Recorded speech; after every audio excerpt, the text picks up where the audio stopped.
Olá, bem-vindos a mais um episódio do programa Namastreta.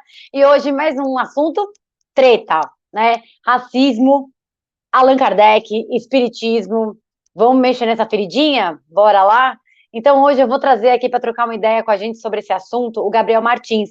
Ele que além de fisioterapeuta, ele é produtor de conteúdo da temática étnico-racial e LGBTQIA+, né? Ele está aí à frente do perfil Égua Preto no Instagram e ele traz um conteúdo bastante interessante, tanto de vida quanto de estudo, porque ele era espírita.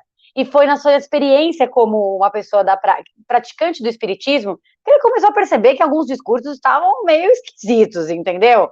E aí ele foi atrás, né, e entender um pouquinho da onde vinha essas falas que não são aceitáveis, que são até, vamos dizer assim, criminosas, porque não, o racismo é crime. Então, quem vai contar um pouco mais essa história para a gente entender como que uma coisa está costurada aí na outra, infelizmente, porque lembrando que o racismo ele é estrutural, e se ele é estrutural, como o próprio nome diz, ele está em toda a estrutura da sociedade. E, infelizmente, ou sei lá o que, as religiões não são diferentes, né? Chega mais, Gabriel. Opa, tudo jóia? Tudo bem, querido? Bem-vindo. E obrigado pela oportunidade de trocar essa ideia. Já estava querendo há muito tempo falar sobre isso mesmo, poder aprofundar mais esse assunto, que eu acho tecnicamente relevante, já que quando a gente fala de espiritismo, a gente também está falando de religião e a própria história do cristianismo. Na verdade, a gente fala do cristianismo, a própria história do cristianismo ela não é muito bonita, né? Ela tem um passado meio tenso, tanto racista, machista, xenófobo. Então, Gabriel, conta para. Vamos começar dessa história do zero, né? Então, você era espírita, e aí começou a ouvir umas conversas tortas. Que conversas eram essas? O que começou a te incomodar a ponto de você ir atrás aí da raiz do que você acredita que é a causa de todo esse discurso que você ouviu e te incomodou?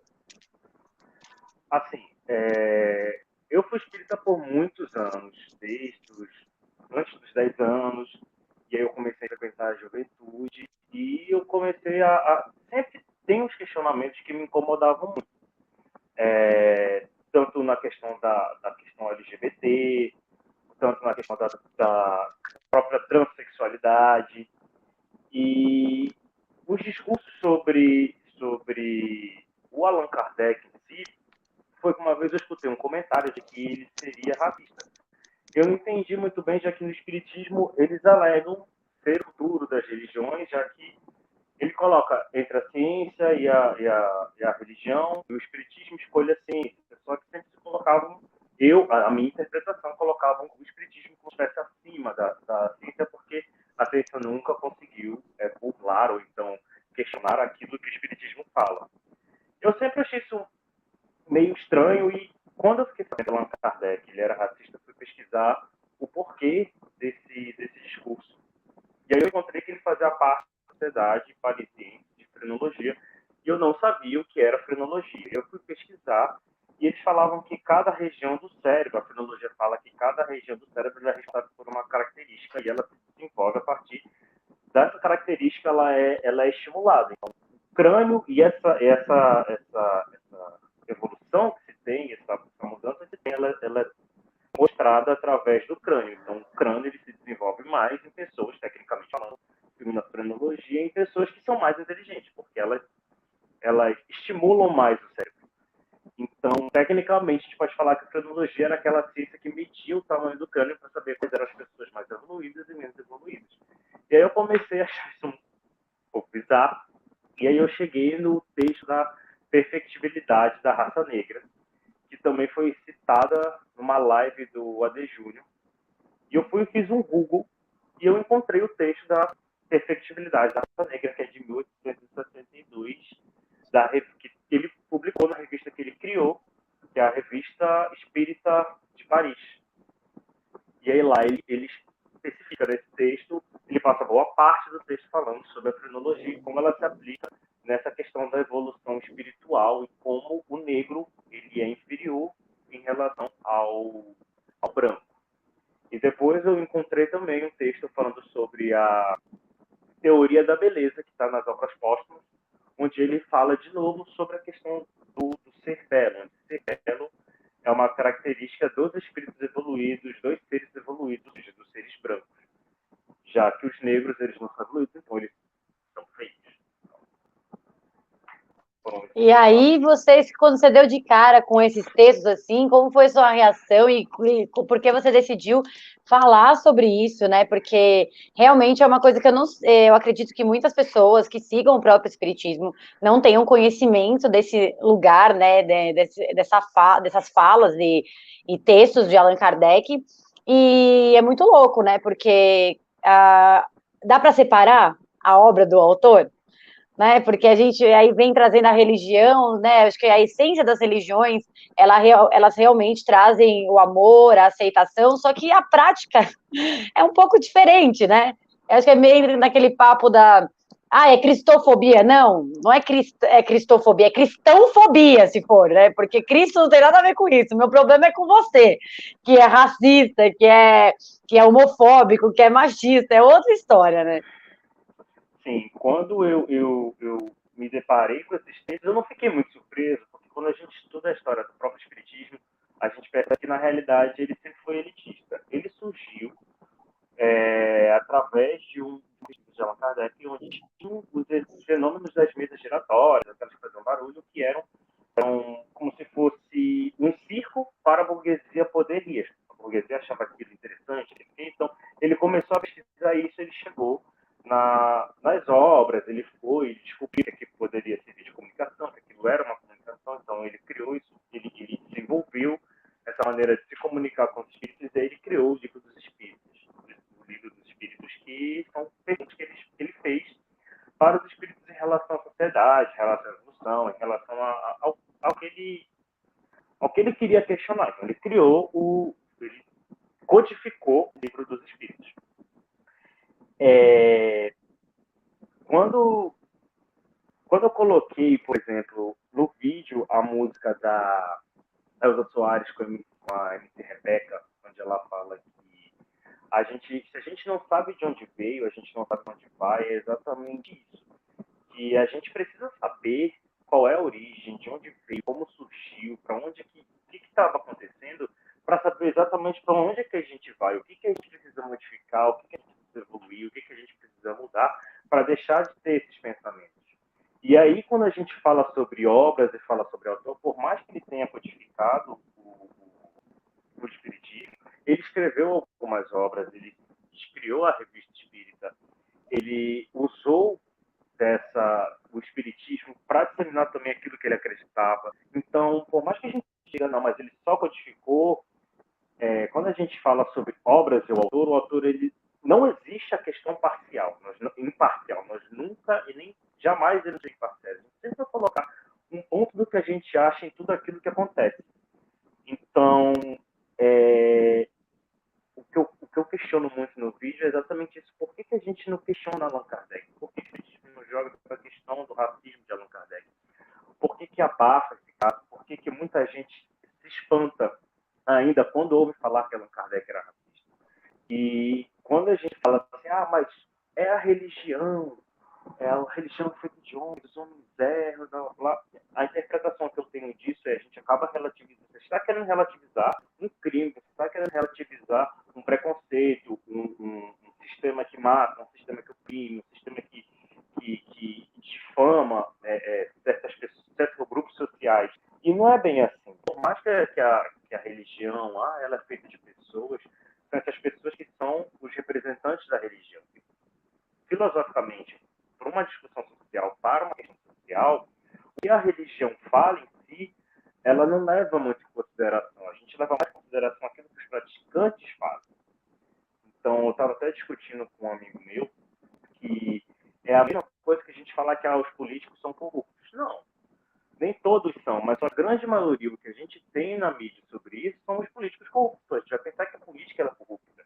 Quando a gente fala sobre os evangélicos, a gente tem a ideia que os evangélicos são aquelas pessoas que não conseguem enxergar nada além daquilo que está escrito na Bíblia, ou então a interpretação que é dita dentro das igrejas, dentro dos cultos, daquilo que vale. Então a gente tem essa ideia de que o evangelho é desse jeito, que ele é intolerante com algumas coisas, que ele é preconceituoso, que ele tem essa questão do preconceito com outras religiões, principalmente de matriz africana. Então,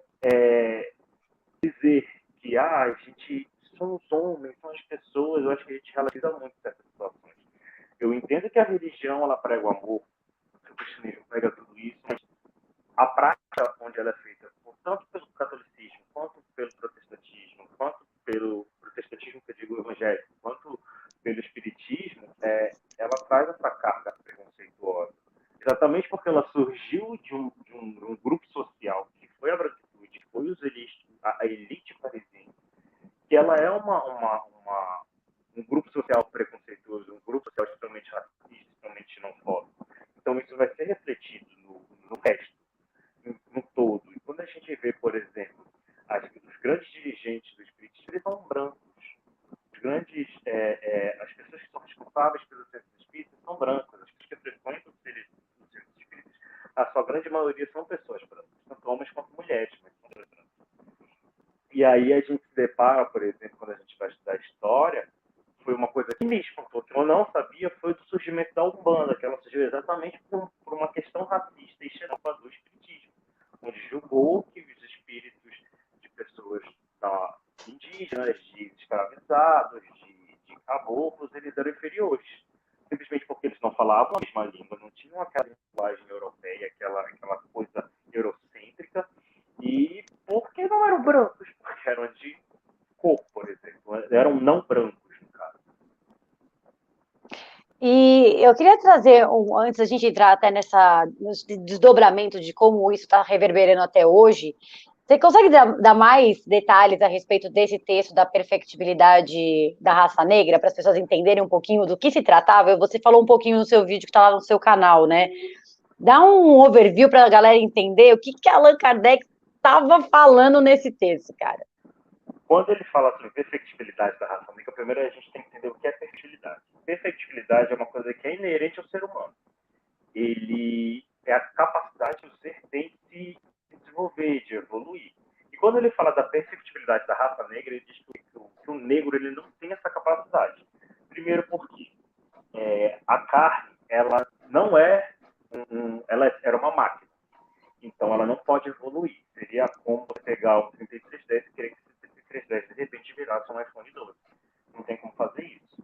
Então, o corpo do negro, a máquina, a cor negra, ela não é evoluída, ela não tem como evoluir, mas o espírito tem como evoluir, o espírito é perfectível. Então, durante as encarnações que esse espírito vai ter, se ele for primitivo, ele vai evoluir em corpos primitivos, que são corpos negros. Se ele for um espírito evoluído, ele não vai conseguir evoluir num corpo negro, não vai conseguir reencarnar num corpo negro, ele vai encarnar num corpo branco, porque um corpo branco é um corpo evoluído. Um espírito evoluído, ele não pode encarnar num corpo que é primitivo. E um espírito primitivo, ele não pode encarnar num corpo evoluído.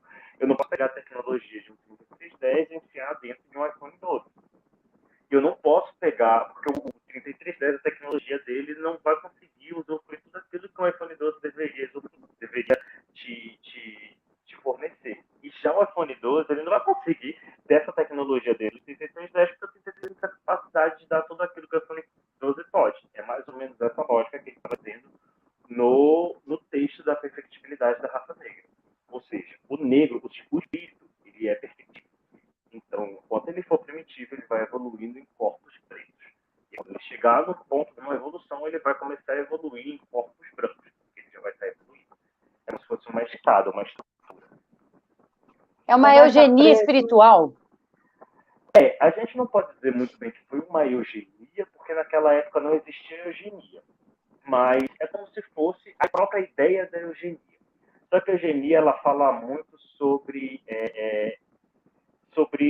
pessoas.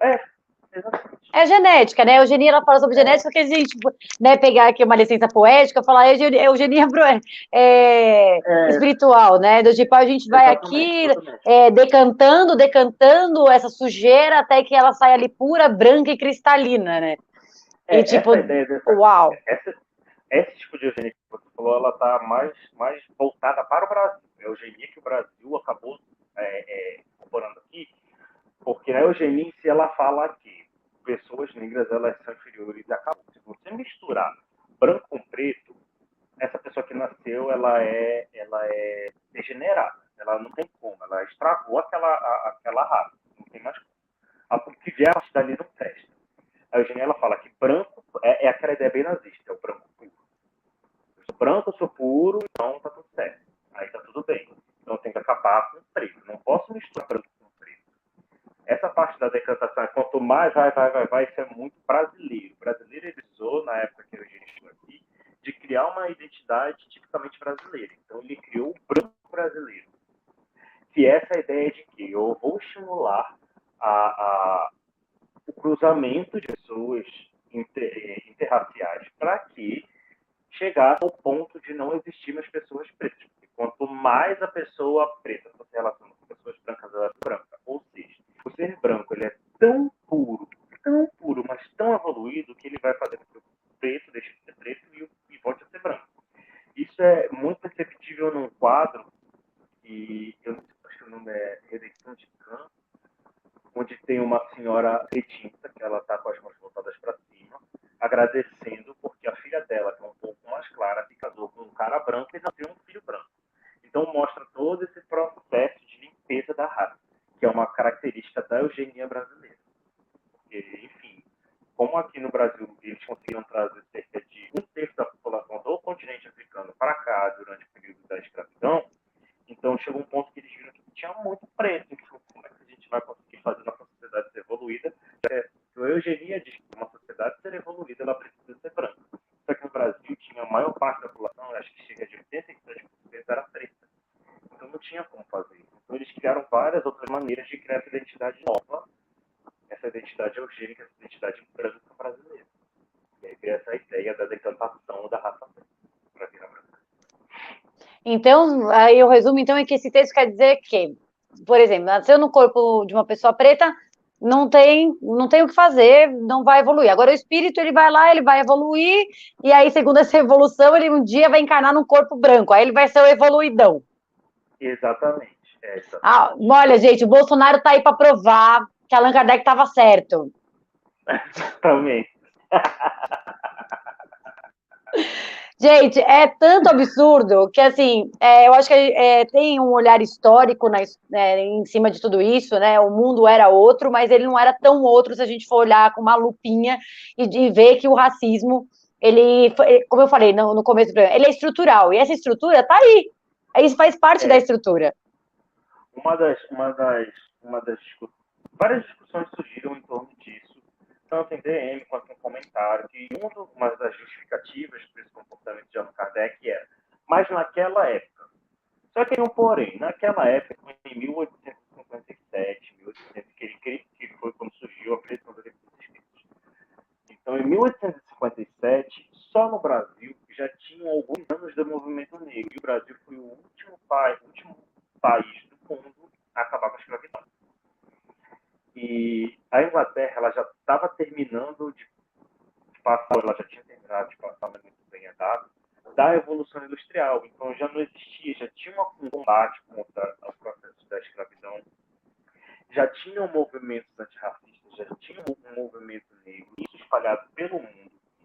Essa ideia de que, mas naquela época traz muito a ideia de que o negro ele nunca se posicionou sobre nada, e muito pelo contrário, ele sempre se posicionou, ele sempre lutou contra esse processo escravocrata.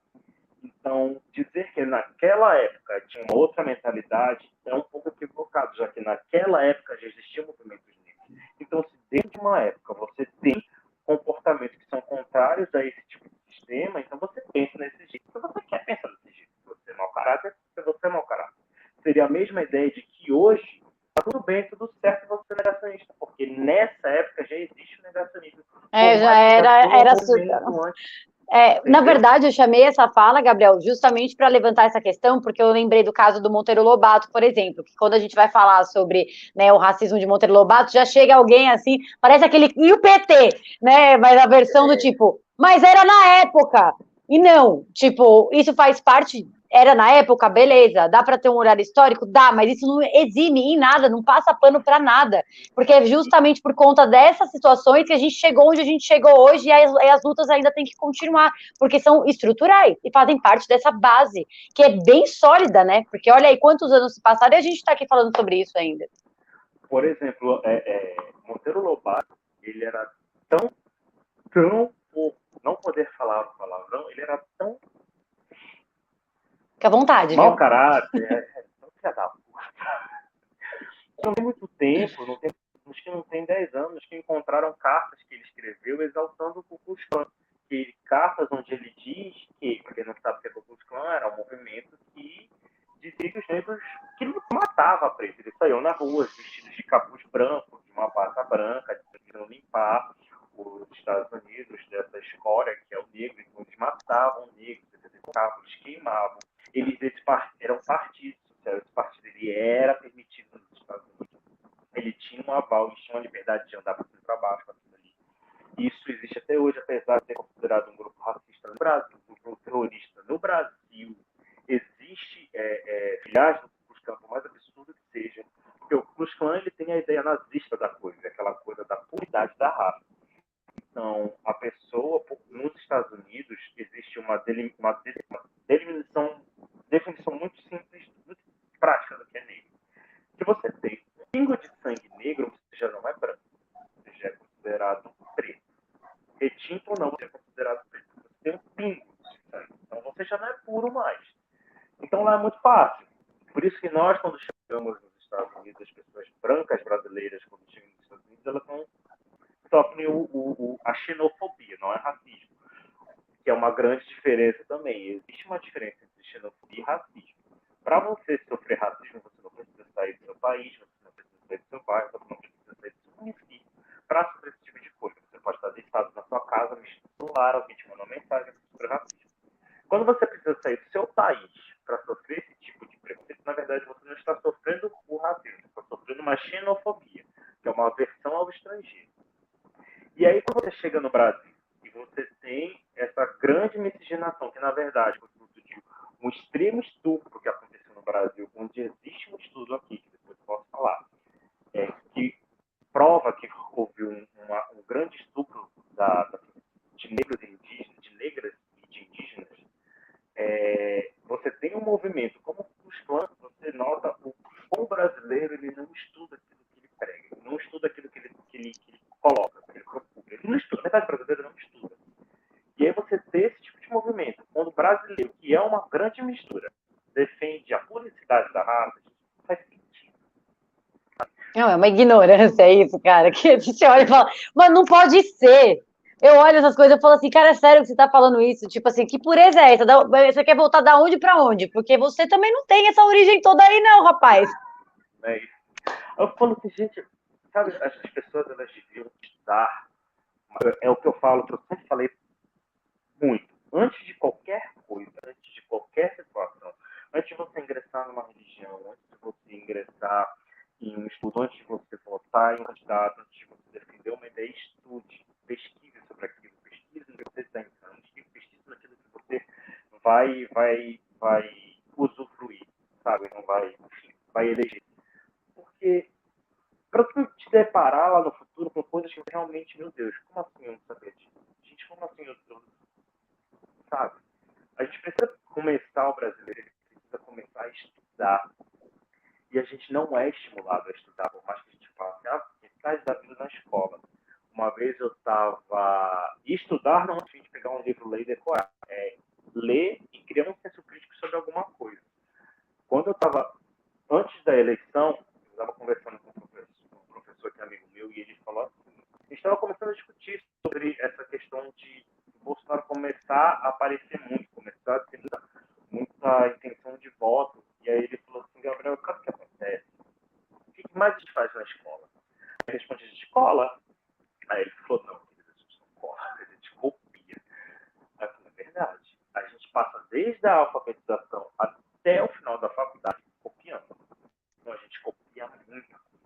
A gente não é estimulado a ler e ter um senso crítico sobre aquilo. Sabe? Por mais que alguns professores vocês não podem pegar o que o professor fala e tomar como verdade absoluta. A gente tem que pegar, ler aquilo, escutou aquilo, pega aquela informação e pesquisa, vê onde encontrou, vê se é aquilo mesmo. Porque os professores também erram, entendeu? Eles também vai E isso colocar... vale muito também para os dirigentes, né, Gabriel? Das religiões, pastores, meu Deus, sei lá qual é o nome de outras, comandantes, dirigentes, padrinhos, sei lá o quê. Eu tenho uma frase que é atribuída a Siddhartha, né, que ele fala: olha, você pega aqui e o que não servir, você joga fora. Porque ou senão você vai virar isso, você vai virar um grande balaio cheio de informação e você vai depois repetir que nem um papagaio, sem saber da onde veio, e muito aí é a hora que você também não sabe para onde você vai. Só que aí tem um pequeno porém, as coisas elas não são tão simples como parece. Quando a gente fala sobre estrutura social, a gente fala muito bem quem está no topo e quem está na base. Quem está no topo, por exemplo, a gente pode pegar os seus espíritos. Quem são os dirigentes? São pessoas brancas.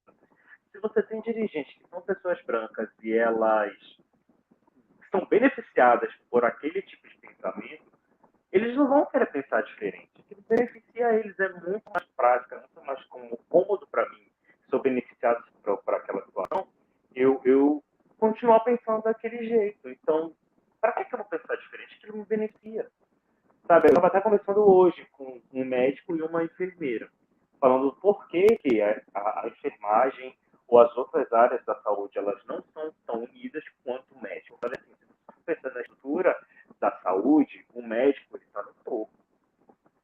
E aí, se você pensar na estrutura social, o opressor ele está no topo e o oprimido está na base. E um dos temas de oprimido e opressor que acontece é fazer com que o oprimido faça o trabalho do opressor. É o quê? O oprimido ele se degladiar. Por isso que tem muito preto brigando com preto, mulher brigando com mulher, homossexual, LGBT brigando com LGBT. É uma tática isso, né? É uma tática de Exatamente. guerrilha do opressor. É mais ou menos assim, eu não quero fazer mais esse trabalho, mas eu vou implantar uma mentalidade em que aqueles que eu oprimo façam isso. Por exemplo, uma das falas que eu acho mais representativas disso é a mulher falar assim, eu não tenho amigas mulheres porque as mulheres são falsas. Eu penso assim, mas você é o quê? Mulher? Então você também é falsa? Não, porque os homens não são... Aí você já pensa, tá, a sociedade é machista e é patriarcal, então o homem está lá no topo. Por que o homem ele não é dito como falso? Porque ele não fala mal dele, ele pode até falar, mas ele não fala tão mal quanto uma mulher fala mal de uma mulher. Então a mulher ela vai começar a se degladiar, ela não vai querer se juntar, ela não vai querer...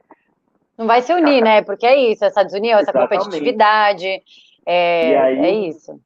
um dos movimentos que o movimento negro está querendo fazer é fazer que o negro pare de criticar o negro na frente de um branco.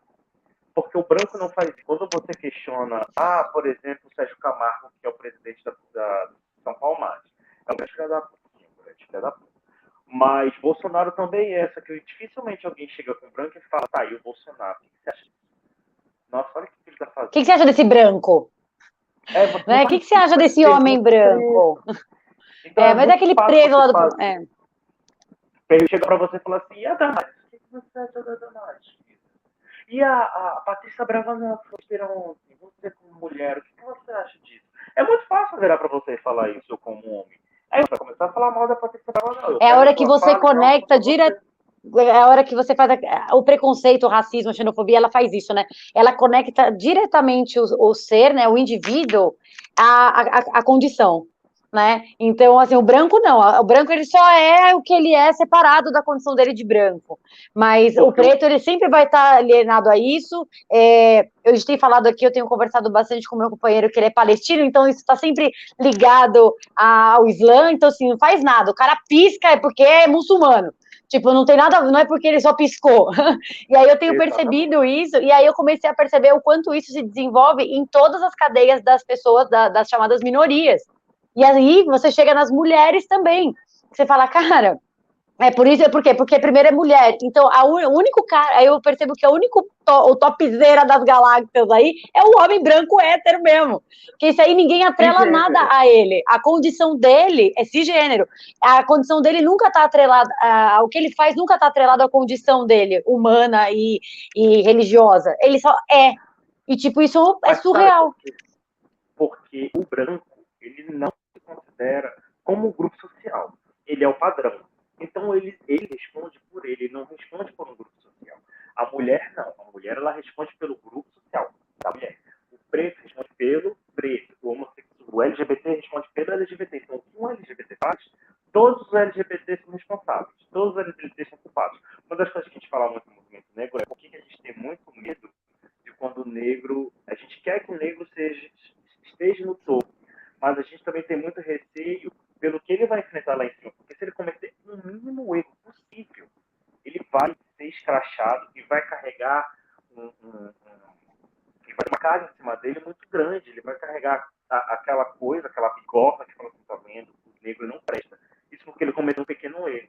E aí, quando você vê o branco, a história da branquitude, o grupo social do branco, onde uma vez eu fiz um vídeo meio debochado, que eu falei, branco, eu tenho que te falar um negócio, que é assim, você tem um grupo social, o nome dele é branquitude, é um nome feio, mas a gente não pode fazer nada. A gente chegou lá, escolheu primeiro negritude, que é um nome bonito, ele soa muito legal. Agora, branquitude não é. Quando eu fiz esse vídeo, vieram pessoas falar que eu estava promovendo racismo reverso, que eu estava xingando. Ai, gente, que ano é hoje? 2021, falando em racismo reverso, gente. Tipo, cara, não dá. É muito pré-histórica essa conversa. Ninguém tá preparado. Porque você não tem nem que argumentar numa ignorância dessa. É o supra-sumo, é o puro creme do milho da ignorância. Exatamente. E assim, chega um ponto que eu falo assim, eu tô escutando uma coisa dessa, gente, é um grupo social. O grupo social de vocês é branquitude, aceita. Aí você nota que as pessoas brancas, elas não querem aceitar que fazem parte de um grupo social. Elas são um grupo social. A gente vive numa sociedade, todos nós fazemos parte de um grupo social. Só que por ele ser o padrão, ele não faz parte desse grupo social. Ele é o padrão. Então, ele é aquilo que deve ser feito, aquilo que deve ser seguido. O homem hétero, branco, cisgênero, cristão. Ele é o padrão. Nossa, então, esse aí é o concurso. Tudo aquilo que foge desse padrão é um grupo social. Tudo aquilo que foge do padrão, alguma coisa que não presta. É por isso que sabe que... Perdão, pode falar. Não, tem um livro que eu estou lendo agora que eu já estou há 3 meses lendo esse livro, porque toda vez que eu leio uma página, eu fico 3 meses refletindo o que eu estou lendo. E é da Grada Quilomba, Memórias da Plantação. Ela fala muito em relação à mulher negra, mas se você criar um senso crítico, conseguir criar esse senso crítico, eu digo de maneira geral, você consegue usar tudo que ela fala, que é psicanálise, em torno da psicanálise, você consegue refletir em todas as esferas, sabe? E ela fala exatamente disso. Sobre o racismo, sobre o padrão, sobre o grupo social da branquitude, sobre como eles não se enxergam como grupo social, sobre como o racismo se implementa, quais são as esferas que o racismo se implementa, por que o negro ele não é visto como um sujeito, ele é visto como um indivíduo sujeito, que eu digo sujeito social, por que a gente precisa ser identificado, se entender como sujeito social, o que faz a gente se entender como sujeito social, por que a mulher ainda tem esse problema, o LGBT tem ainda, o homem preto, a mulher preta tem ainda esse problema de entender como um sujeito social. Porque para entender como sujeito social, a gente precisa de representatividade na questão política, para a gente poder discutir as nossas pautas, conseguir mudar a nossa questão social, nossa questão individual, nossa questão política, e a gente precisa disso. Só que a gente é muito limitado. Eu fico pensando muito no indígena. O indígena é o menos representado dentro do Congresso. São as pautas que menos vão para frente, porque são pouquíssimas pessoas que lutam pela causa. Porque por mais que não sejam os indígenas ali, que seria o ideal, tem pessoas lutando por essa pauta, só que é o que você falou. Quando a gente não faz parte de um determinado grupo, fica muito mais difícil você se sensibilizar com a realidade daquela pessoa. Você pode ter empatia por aquilo, mas você não viver aquilo muda tudo. Eu queria costurar de novo com o que a gente estava falando a respeito, por que algumas religiões e afins acabam dando continuidade a discursos racistas, por exemplo, porque justamente os caras estão lá, eles são brancos. Eles não é que do tipo, não vamos falar sobre isso, que a gente vai perder aqui os nossos direitos e não sei o quê. Nem é pensado isso, porque ele é estrutural, ele está enraizado. Então, por isso o convite sempre a olhar para os nossos privilégios, né, para a gente reavaliar, porque provavelmente a gente vai estar sentando em cima de uma pedra, que embaixo está lá, tipo, boas práticas contra o racismo, sabe? E aí, do tipo, não, eu estou sentada nessa pedra porque estão sentados nessa pedra desde que o mundo é mundo, eu vou continuar nessa pedra sentada. Então, para a gente voltar um pouquinho para a história das religiões, né, por que isso afeta ainda e o discurso acaba chegando de uma forma que depois que eu falo, gente, religião se discute sim, Eu não vou discutir tua fé, eu não vou discutir tuas crenças, eu não tô nem aí para isso. Tu pode crer na pedrinha, você pode crer no maior Deus Supremo. Agora, a religião, ela é sim uma manifestação política na Terra, sabe? Então, elas não foram criadas à toa, elas não são moldadas à toa por esses homens, né? Que parecem uma grande entidade, né? Porque na mão dos homens perdeu-se a sua essência, né? Cara, não é uma entidade, são pessoas reais que trouxeram a gente até esse momento da história e que têm feito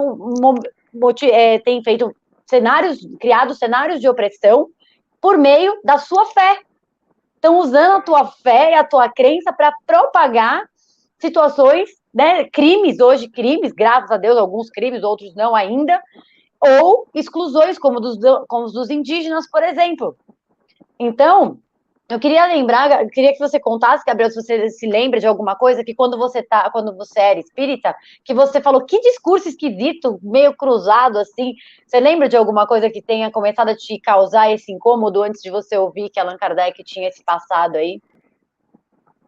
Assim, eu estava conversando com uma amiga minha, que é transexual, travesti, e ela falou que para ela, assim, a travestilidade dela, e ela frequentava o mesmo centro que eu, ela escutou que pessoas que não se identificam, uma coisa que me chocou muito, foi que, assim, há pessoas que são LGBTs, né, homossexuais, os gays, ou são as lésbicas, eles se identificam como homossexuais porque vieram várias vezes. Um dos motivos que eles vieram várias vezes em corpos do mesmo gênero, mesma sexualidade, vieram homem, homem, homem, homem, e de repente veio mulher. Aí tá assim, tipo, Aí confundiu. corpo. E aí eu não consigo me reconhecer, gente, eu sou um homem, eu estou no corpo de uma mulher. Ou então que pessoas que não que modificavam o corpo, os transexuais, modificavam o corpo, os travestis modificavam o corpo, eram seres, eram espíritos que não eram evoluídos, porque, enfim, modificar o corpo, isso não era evoluído. Mas o silicone está liberado. Na mulher cis, né? Na mulher, tá liberado. Esse tipo pode. Agora você, que nasceu aí no Você não pode corpinho do mudar o menino, sexo. não pode. Você. Não. Você ter pessoas que alisam o cabelo, ok. Você querer afinar o nariz, você querer...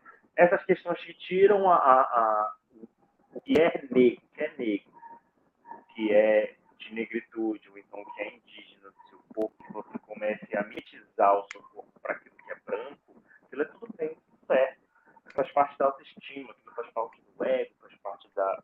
Enfim, porque a vaidade, realmente a vaidade não é importante para você se sentir bem. Mas aí a gente começa a questionar a vaidade. Essa vaidade é uma vaidade para quê? Qual é o objetivo dessa vaidade?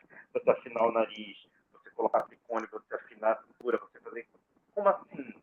Quem são as pessoas que mais procuram fazer cirurgias plásticas? Quais são as cirurgias plásticas que são mais procuradas? Qual é a idade? Sabe, porque quem é que alisa mais o cabelo? Por que é uma das práticas muito mais frequentes em mulheres pretas? Entendeu? Por que diz muito ainda hoje? Ter o cabelo cacheado ou o cabelo crespo dá muito trabalho, cabelo liso não. Teve uma vez que eu virei e falei assim, cara, se você prestar atenção, ter o cabelo, isso foi com uma mulher, que era uma negra, que alisava o cabelo há 13 anos, e falou, eu aliso o cabelo, eu acordo todo dia, eu faço assim, tá pronto. Eu falei, beleza, eu também. Eu tava com flexão, eu falei, acordo meu cabelo, faço assim, tá tudo certo. Eu adoro meu cabelo desse jeito. Mas dá muito trabalho. Eu falei, não, minha amiga, o trabalho que eu tenho é o trabalho que qualquer pessoa de cabelo grande tem. A gente hoje já tem produtos que servem para o nosso cabelo, coisa que antigamente não existia. E se você prestar atenção, você tem muito mais trabalho do que eu, porque você tem que passar pelo menos uma vez no mês, mais de 6 horas dentro do salão, enchendo química nesse seu cabelo para ele ficar liso.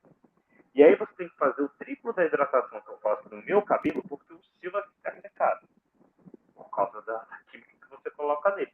Então, a gente é muito Esses discursos atravessado por embutidos, né? situações que nos atravessam para justificar o porquê que nós precisamos justificar o nosso corpo e nos distanciar da nossa negritude. E isso a gente escuta muito nas religiões, tanto é que eu fiz vários vídeos, e um desses vídeos que eu fiz foi sobre as leis que o cristianismo usou para justificar a escravidão.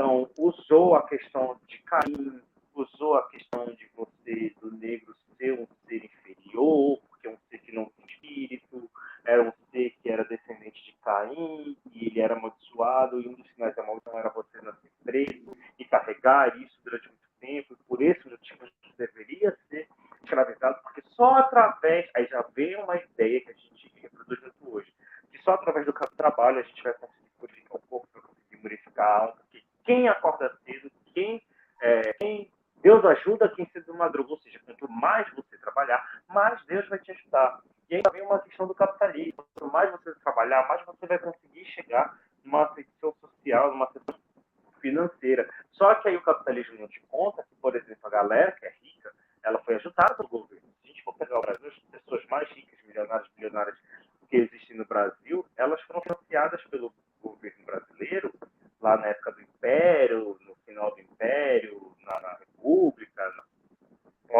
pós-abolição, enfim, porque ele estimulou a vinda de europeus para cá, ele deu dinheiro para esses italianos, para esses espanhóis, para esses portugueses. Ele trouxe americanos, deu terras, deu fazendas, deu terras ativas, deu dinheiro, deu escola, as pessoas não pagavam para ir para a escola, esses brancos não pagavam para ir para a escola. Americanos que perderam a guerra civil dos Estados Unidos, que era uma guerra sobre a opressão. Os americanos do Sul, que eram a favor da escravidão, eles vieram, então ele estimulou a vida deles para cá. Então, enquanto isso, aqui estava cheio de negros, cheio de indígenas, que foi por 400 anos, quase 400 anos, que foi escravizado, foi humilhado, foi torturado, foi esquartejado, enfim, foi várias coisas, mutilado.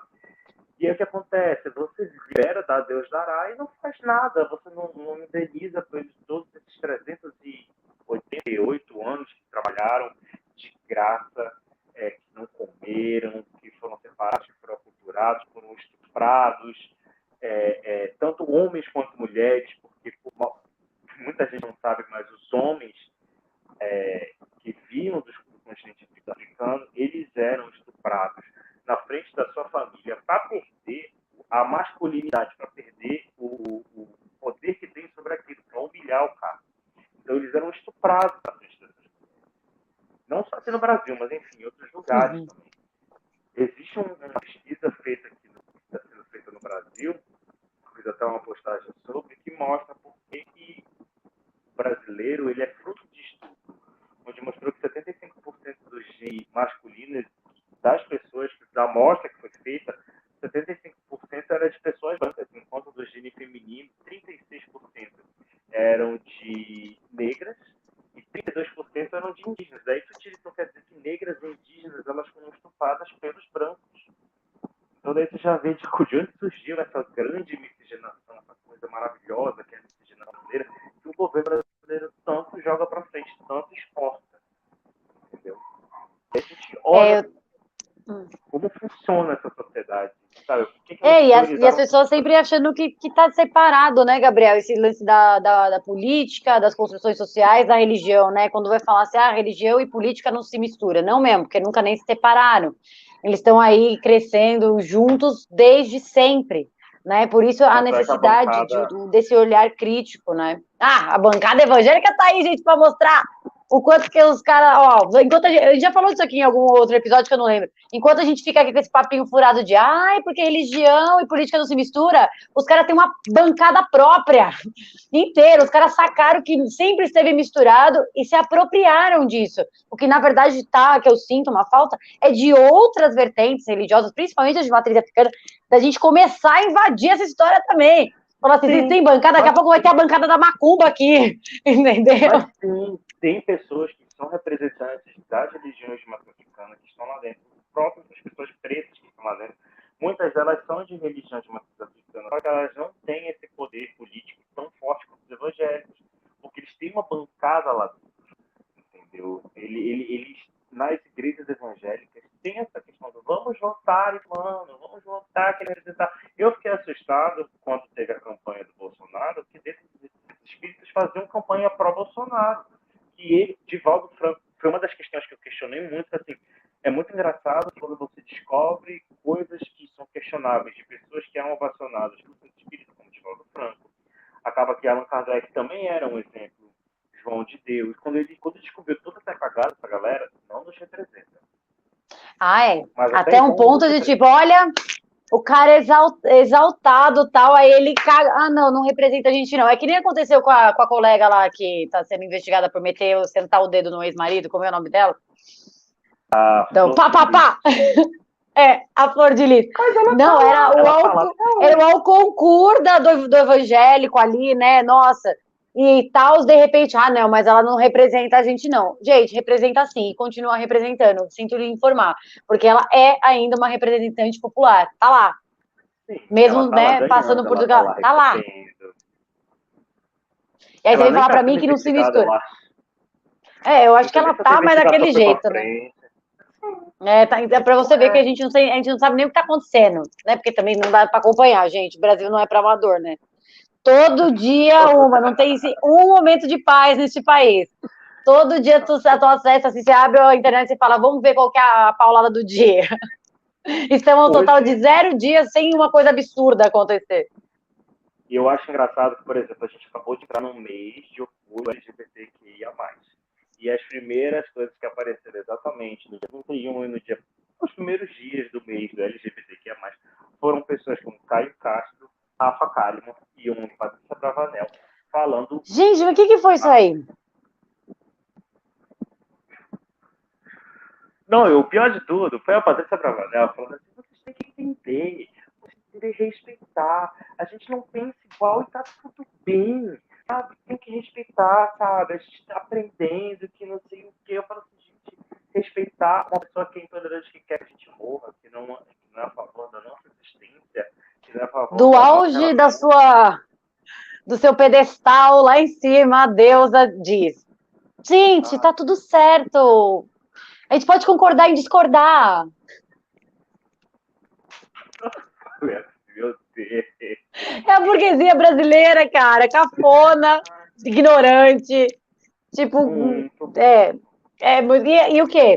Sempre se a gente olhar, botar uma lupinha ali, infelizmente estão se usando, né, das vertentes religiosas aí para chegar onde eles querem chegar, né, para falar sobre o que eles querem falar, para atingir como eles querem atingir. Então, quanto antes a gente abrir os nossos olhos, porque é isso que você falou sobre, né, da música da Elza Soares, com a MC Rebeca, sobre se a gente não sabe de onde a gente veio, a gente não sabe para onde a gente vai, me remeteu a um episódio que eu fiz aqui com o Abiolá, né, que é um africano incrível, maravilhoso, assim, que fala sobre a ancestralidade africana e essa riqueza desse resgate, não só como uma forma de exaltação, mas sim como uma ferramenta de autoconhecimento para a gente se entender como sociedade, principalmente a brasileira, né, que traz essa base, né, porque foi violenta, foi estuprada, mas é a nossa base, para a gente justamente reconhecer isso e saber tomar novos rumos, porque a gente não sabe a nossa identidade ainda.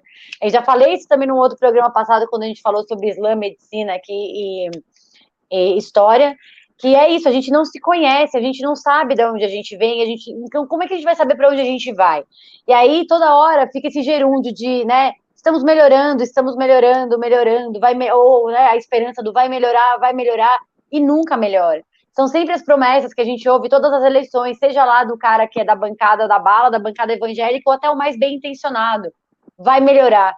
E nunca essa melhora chega. Né? Eu acho que a gente tem avanços, não vamos descredibilizar os pequenos avanços, só que enquanto as pessoas estiverem morrendo ainda por conta de condições inerentes à condição física humana dela, a condição humana dela, eu não sei até que ponto a gente só simplesmente olha, celebra e segue, ou do tipo, podemos concordar em discordar, e gente, vamos juntos, estamos no mesmo barco, sabe? Exatamente. Primeiro a gente tem que entender que existe uma grande diferença entre opinião e falta de respeito. Sabe? As pessoas confundem muito. Opinião eu gosto, não gosto, acho bonito, eu não acho bonito. Coisas que a gente pode até questionar sobre se eu gosto, se não gosto, acho bonito, não acho bonito. Quando a gente parte do pressuposto de que gosto é uma formação social. O meu gosto, por exemplo, ele é questionado. Por que a gente acha tão bonito pessoas brancas e acha tão feio pessoas pretas? Porque quando a gente olha para o passado, a gente olha quais são as pessoas que eu me relacionei, tanto em relação amorosa, quanto em relação de amizade,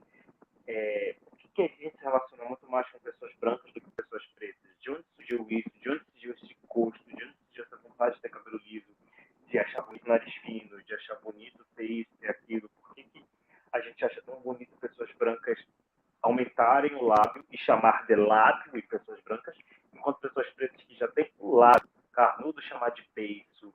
Sabe? Porque usa a Beijo. palavra beijo quando relaciona com pessoas pretas e quando relaciona com pessoas brancas é bonito. Por que quando aquela moça lá da Pânico, que era a mendiga, estava de dread, era tão linda a dread, quando você olha para o Bob Marley, você acha feio. E quando você acha pessoas de dread, você fala que é feio, que é sujo, mas não questiona o cabelo de uma pessoa branca, do cabelo liso, que está cheio de caspa. E aquela pessoa que está com dread, está limpo, está bonito, mas é feio. Esse negócio, que o cabelo não fede. Como assim? Por que eu tenho que pedir para uma pessoa preta do cabelo black cortar o cabelo dela e quando uma pessoa branca, cabelo liso, fala, não importa, tão lindo assim. Sabe? Por que a gente tem essa diferença? Por que acham bonito e acham feio? É muito questionável. Quando a gente começa a se deparar, que foi o que aconteceu comigo, posso falar assim, quando eu comecei a perceber que muitas das coisas que eu fazia, que eu achava que eu falava lá, eram influenciadas por uma questão social, eu comecei a entrar em desespero. Eu falei, pronto, eu não sei mais o que eu gosto, não sei mais o que eu sinto, não sei mais o que eu penso, porque achar que era meu não é meu. É uma grande formação social que me manipulou para eu depreciar tudo aquilo que é meu e achar bonito aquilo que não é meu. Porque eu já odiei meu cabelo, eu já odiei a minha cor, eu já odiei minha boca, eu já odiei tudo. Sempre quis cabelo lisa, boca fina, clara e blá blá blá. A gente é ensinado a se odiar. Então, quem foi que ensinou a criar esse auto-ódio? Por que eu nunca me questionei isso? Por que as pessoas não se questionam isso? Sabe? Até o gosto. O convite é esse, né, Gabriel? É só a gente se questionar, não é sair aí também dando. Porque eu já vi casos, por exemplo, da pessoa parece querer fazer uma reparação social individual, né? Aí ela vai lá e aí passa uma vergonha lascada. Além de passar uma vergonha, ela ainda se corrompe, ela ainda se violenta, né? Porque ela. O questionário, porque que a gente, por exemplo, você trouxe a questão da construção da beleza. Isso é muito legal. Porque a gente olha, a gente não vai falar assim, nossa, que lindo, só para tipo falar, olha como eu acho bonito agora. Não, é olhar e falar, cara, por que que eu acho feio? É o contrário o caminho, né? Não é porque e olhar para si e falar, cara, eu acho feio porque meu, foi embutido aqui que a beleza é outra coisa. E agora? E a partir dessa desconstrução, você chegar num outro. Não é do tipo, ai, agora eu tô achando lindo porque todo mundo é lindo. Para de ser hipócrita. Porque essa hipocrisia também não vai ajudar, porque uma hora isso daí vai escapar por alguma ventana, não tenha dúvida. Né? E quando você menos perceber, você já vai estar ali cometendo o mesmo ato de antes, só que pior, achando que estava dando certo.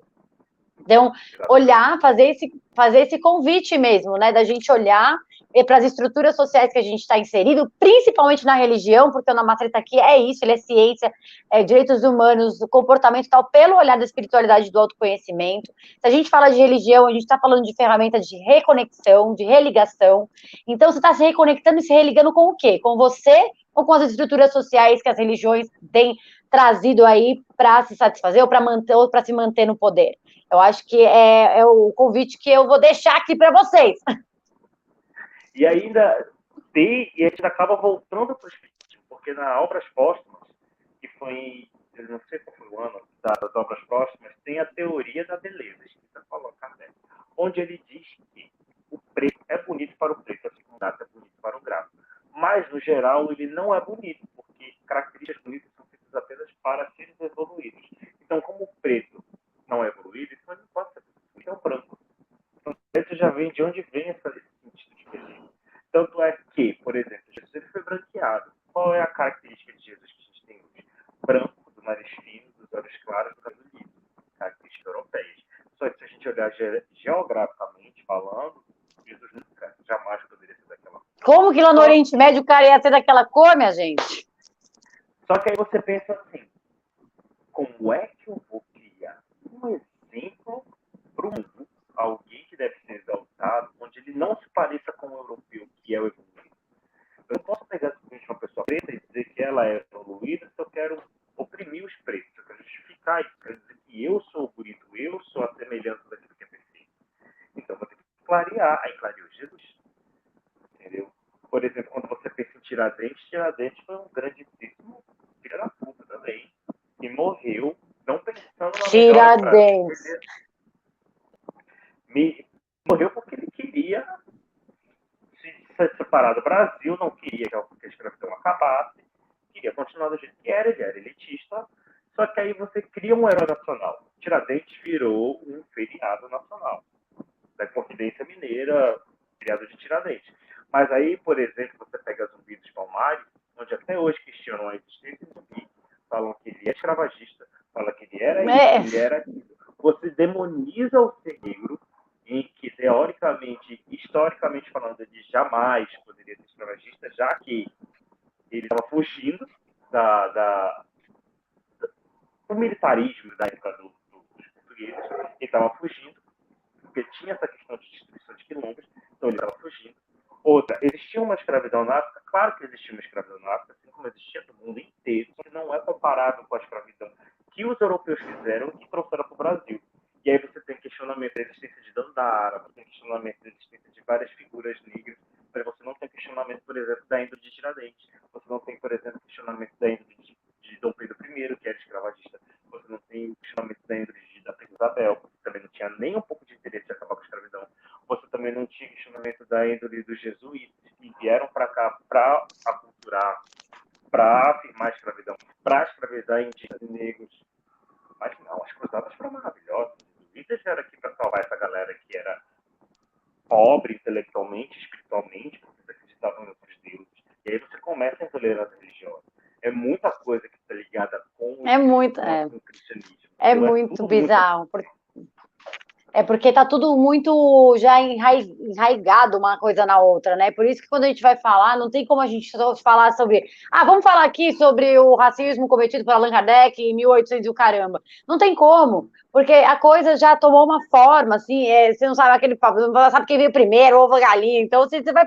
Não tem como essa discussão não se tornar uma discussão social, não se tornar uma discussão antropológica, até filosófica em alguns pontos, porque realmente é como eu trago novamente a palavra estrutura, ela é disseminada, ela está pulverizada, seja um forte esguicho ou pelo menos, né, está respingada todas as áreas da sociedade em relação ao racismo e tantas outras aí, tantos preconceitos que a gente no dia a dia tenta combater e falha pra caramba, principalmente quem não faz parte desses grupos. Aí eu só queria levantar uma questão da diversidade.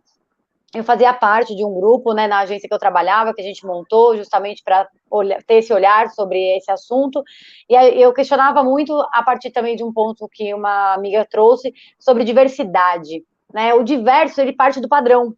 Então, essa palavra diversidade tá demodê pra caramba. O negócio é pluralidade, porque é cada um na sua individualidade, na sua equidade, né? E se a gente parar de falar de diversidade, porque senão sempre o branco, o hétero, cis e cristão vai ser a referência. O cristão vai ser a referência, porque a partir dele se tem o diverso. E assim, esse cara não é padrão. Ele não existe. Né? Ele é uma construção social e que muitas pessoas, por sinal, muitos homens nesse lugar, sofrem para tentar se manter num padrão que ele também não é. Por isso essas repressões, as repressões sexuais, repressões do caramba quase que a gente vê soltando depois que a gente pega no pulo aí, porque aparece, né?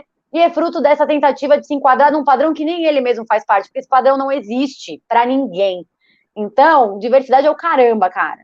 Pensa não. E aí, essa questão da própria popularidade, da própria liberdade sexual, a gente percebe como o negócio é tão bizarro que, por exemplo, a mulher ela pode se relacionar com uma outra mulher para o fetiche do homem. Mas o homem não pode se relacionar com o homem para o próprio fetiche ou então para o fetiche de uma mulher, porque então, até a mulher questiona a sexualidade dele. Como se ser homossexual ou LGBT fosse uma coisa ruim. Sabe, o ser humano ele precisa ser colocado em caixas para que a pessoa consiga entender. O ser humano precisa ser entendido. Ele quer entender os outros.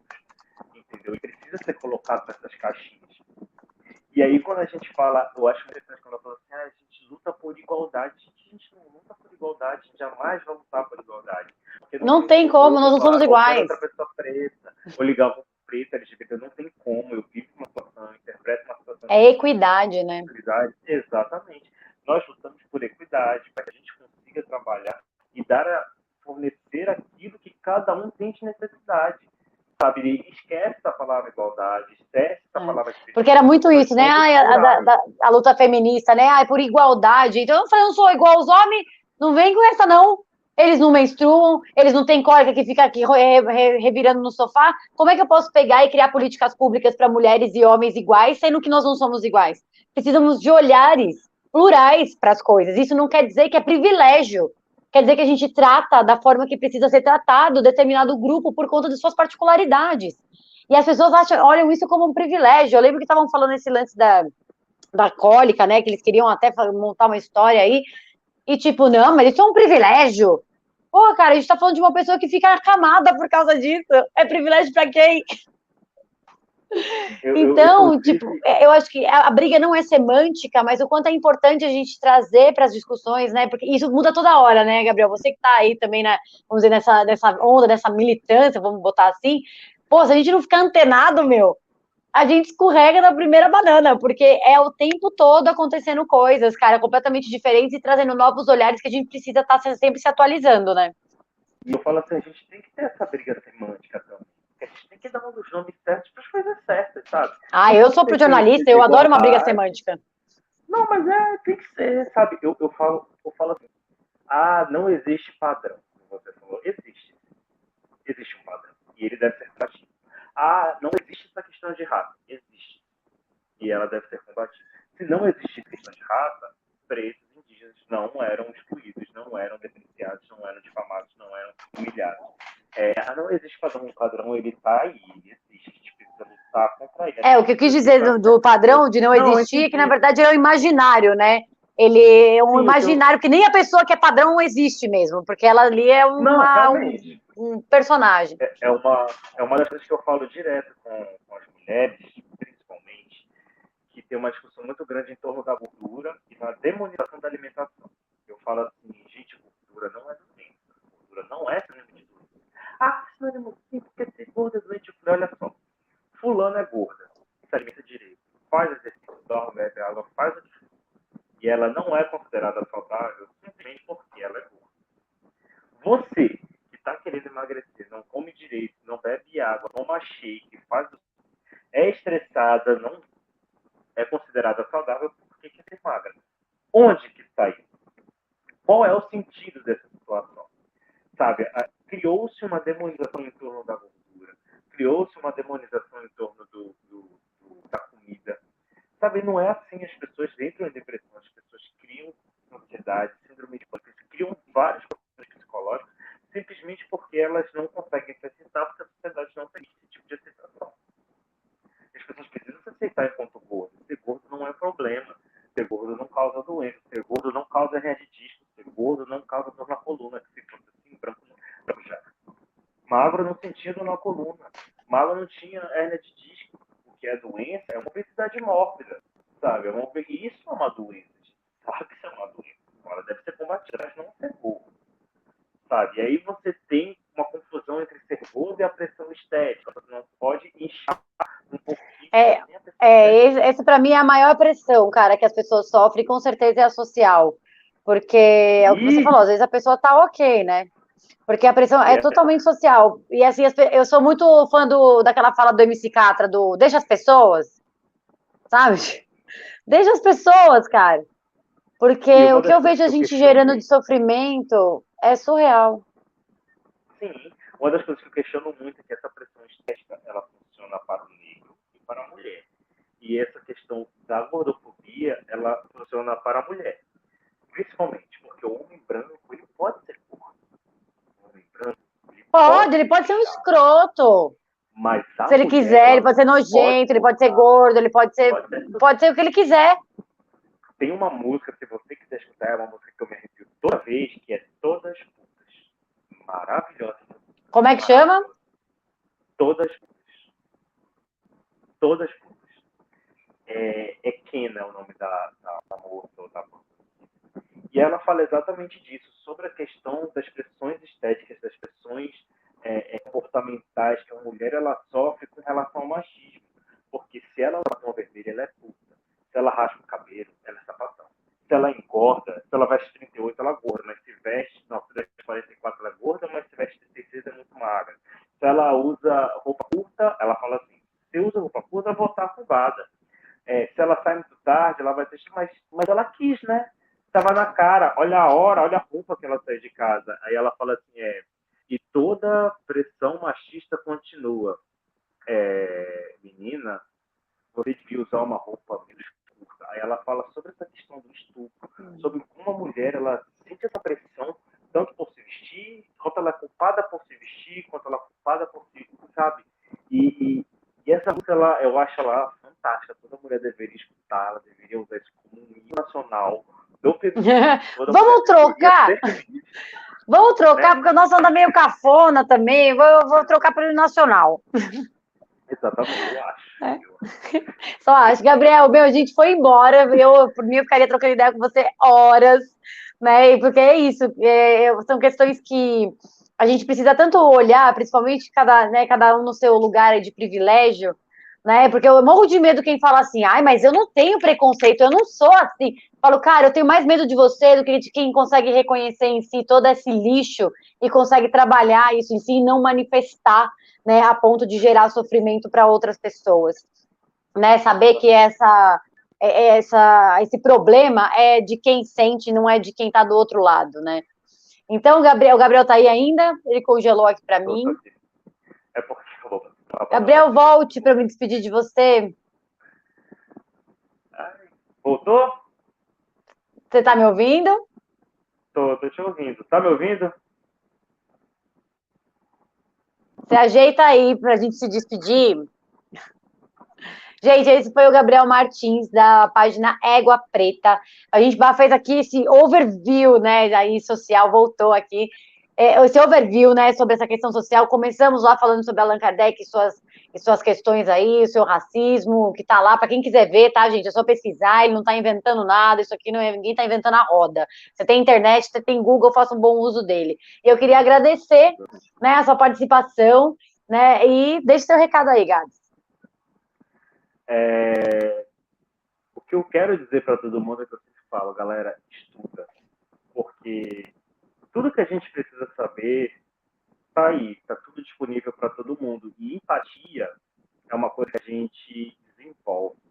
E a gente só cria empatia quando a gente para de olhar para o nosso próprio umbigo, sai da nossa caixinha e começa a observar como os outros se comportam, que atravessam os outros e para de tomar as situações que a gente passa a partir do nosso ponto de vista. Sabe? Não é porque eu tenho esse tipo de interpretação que os outros também vão ter.